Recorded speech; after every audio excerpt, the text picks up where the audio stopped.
इंसान जिस रास्ते पर चल रहा होता है वो समझता है कि मैं जो कुछ भी कर रहा हूँ वो सब अच्छा ही है, ऐसा ही चला जाता है।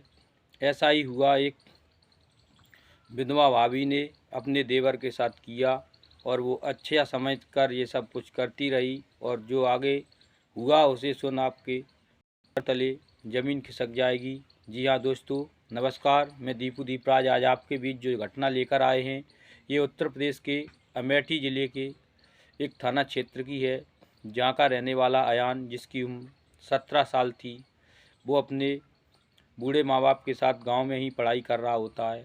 और उसका एक भाई होता है अजीत, जो अमेठी में जॉब किया कर रहा था, और उसकी पत्नी सीमा, जिसकी उम्र 34 वर्ष थी।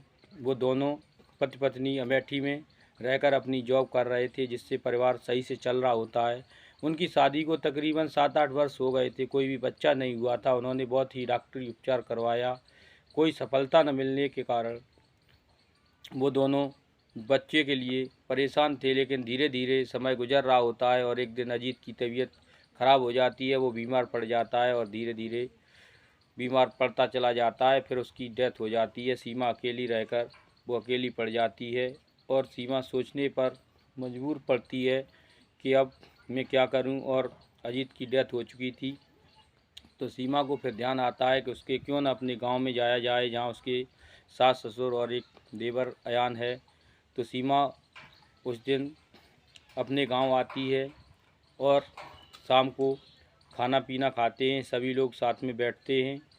और उसके बाद वो अपने ससुर से कहती है, पिताजी मैं अकेली रहती हूँ, अगर तुम चाहो तो मैं अयान को अपने साथ ले जाऊँ और वहाँ बढ़िया से कोचिंग वगैरह करेगा और शहर में रहकर पढ़ाई भी करता रहेगा, मैं भी अकेली पड़ गई हूँ।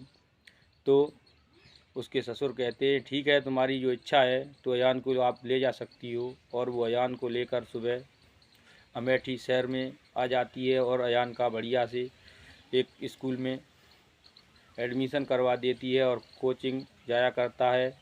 धीरे धीरे सब सही चल रहा था। फिर कुछ समय बीतता है और अयान अपनी भाभी के यहाँ से घर से निकलता है और अपने माँ बाप के पास गांव पहुँच जाता है। तो वो लोग पूछते हैं, क्या बात है, क्यों आए हो? तो अयान कहता है, मैं वहाँ नहीं जाऊँगा और भाभी मुझे परेशान करती हैं। लेकिन दूसरे दिन सीमा भी गांव पहुंच जाती है और सीमा अपने सास ससुर को बताती है कि अयान वहां से बिना बताए भाग आया है। तो उसके माता पिता अयान को सीमा के साथ फिर से शहर भेज देते हैं और सीमा अपने साथ रखती है उसे। और अयान और सीमा दोनों शहर में रह रहे होते हैं और अमेठी में ही अयान पढ़ाई कर रहा था और सीमा अपनी जॉब। फिर धीरे धीरे कुछ समय बीतता है और अयान दोबारा से फिर वहाँ से भागकर गांव पहुँच जाता है और अपने माता पिता से कहता है कि मैं किसी भी कीमत पर अब भाभी के पास नहीं जाऊंगा। तो वो लोग पूछते हैं कि क्यों नहीं जाओगे, वो सही तो है, वहाँ पढ़ाई लिखाई कर रहे हो, गांव में क्या रखा है?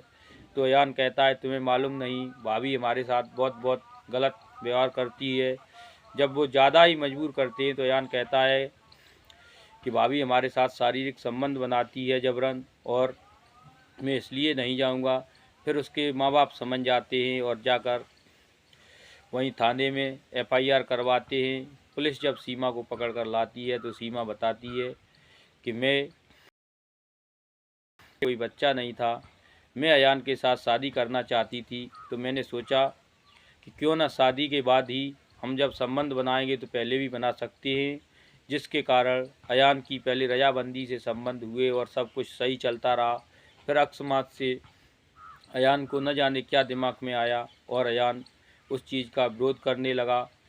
तो इसी के चलते अयान गांव आया है और इसने एफआईआर कराई है। तो सीमा अपना गुनाह कबूल लेती है और पुलिस संबंधित धाराओं में सीमा को जेल भेज देती है। तो दोस्तों, यहाँ पर आपको किसकी गलती लगी, सीमा की या अयान की, या फिर अयान के माँ बाप की, जो कि सीमा को जेल जाना पड़ा एक परिवार के बचाने के चक्कर में? आपको क्या लगा?